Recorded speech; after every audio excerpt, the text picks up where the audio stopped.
La vice-présidente tanzanienne Samia Suluhu Hassan est désormais la présidente de la Tanzanie. Elle succède à John Pombe Magufuli, décédé le 17 mars 2021 à l'hôpital d'État de Nzena à Dar es Salaam des suites d'une crise cardiaque. Samia Suluhu Hassan devient ainsi la première femme à diriger cette nation est-africaine et deuxième femme chef d'État pour la région.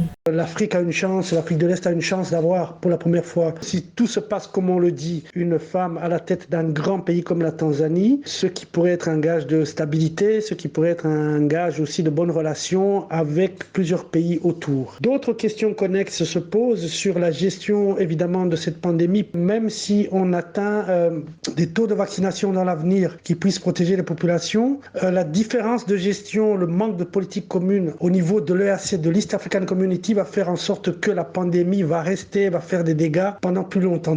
Née le 27 janvier 1960 dans le sultanat de Zanzibar en Tanzanie, Samia Suluhu Hassan est devenue première femme vice-présidente de la Tanzanie après l'élection générale de 2015. Avant son mandat de vice-présidente, elle a été députée de Makunduchi de 2010 à 2015 et a également été ministre d'État au bureau du vice-présidente chargée des affaires de l'Union durant la même période. Elle a été ministre dans la région semi-autonome de Zanzibar dans l'administration du président Amani Karume et a été élue vice-présidente de l'Assemblée constituante chargée de rédiger la nouvelle constitution du pays en 2014.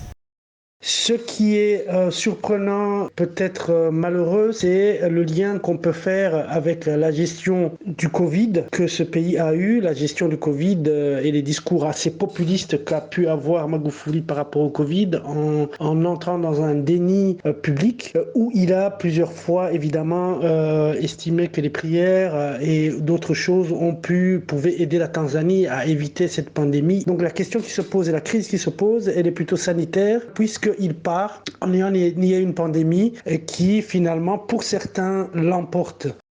Originaire de la région semi-autonome de Zanzibar, Samia Suluhu Hassan est titulaire d'un diplôme en statistique, en administration publique et en économie.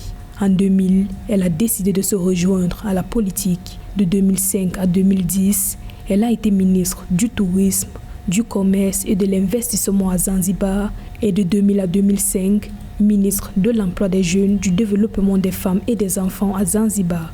Selon la constitution tanzanienne, Samia Suluhu Hassan, première femme du parti au pouvoir Chama cha Mapinduzi, devient ainsi président pour la durée non écoulée du mandat de 5 ans de John Magufuli.